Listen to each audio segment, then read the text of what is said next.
தமிழனாக பிறந்த ஒவ்வொருத்தவங்களும் பார்க்கக்கூடிய வீடியோ, முக்கியமாக ஆண்கள் உங்களுக்காக தான் இந்த வீடியோ. இன்ஸ்டாகிராமில் ஒரு வீடியோ பார்த்தேன். ஒரு பொண்ணுக்கு ஒரு பையன், ஒரு தற்குறி நாய், அக்கா நீங்கள் சட்டி போட்டிருக்கீங்களான்னு மெசேஜ் பண்ணியிருக்கான். சரி, அவனுக்கு தான் அறிவில்லை, மெசேஜ் பண்ணான்.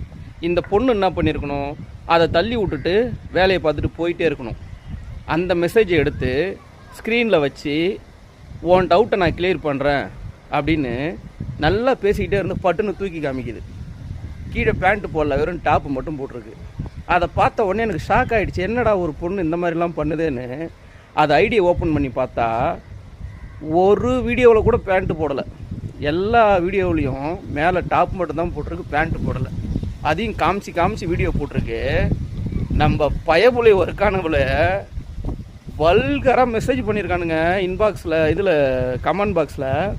அது ஒரு பக்கம் இருக்கட்டும், அதோட லைக்ஸு, ஃபாலோவர்ஸு, வியூஸு எல்லாம் போய் பார்த்தா நெஞ்சு அடைச்சிருச்சுங்க. 200Kவுக்கு மேலே ஃபாலோவர்ஸ். ஒவ்வொரு வீடியோவும் மில்லியனை தொட்டிருக்கு.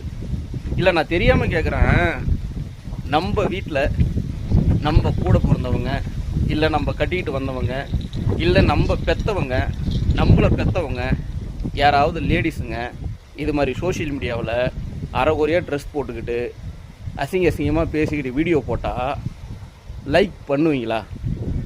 செருப்பை கைட்டி அடிக்க மாட்டீங்க.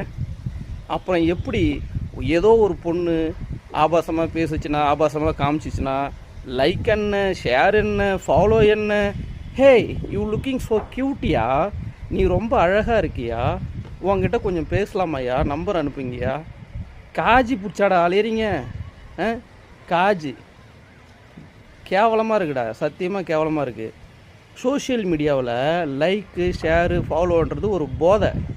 அந்த போதையை நல்ல வீடியோ போடுற, நல்ல கருத்து சொல்கிற அவங்களுக்கு கொடுங்க. அசிங்கமாக பேசுகிறவங்களுக்கும் அசிங்கமாக காட்டுறவங்களுக்கும் நீங்கள் லைக்கு, ஷேரை பண்ணிங்கன்னா அவங்களுக்கு தலகணம் ஏறி போய், ஆஹா நம்மளை எல்லோரும் லைக் பண்ணுறாங்க, நம்மளை எல்லோரும் ஃபாலோ பண்ணுறாங்க அப்படின்னு இன்னும் இருக்க ஒட்டுமொத்த துணி அவுத்துட்டு அம்மனை கட்டே நிப்பாலும் அடுத்தது. அதான் நடக்க போகுது. காலம் எதை நோக்கி போகுதுன்னே தெரியல.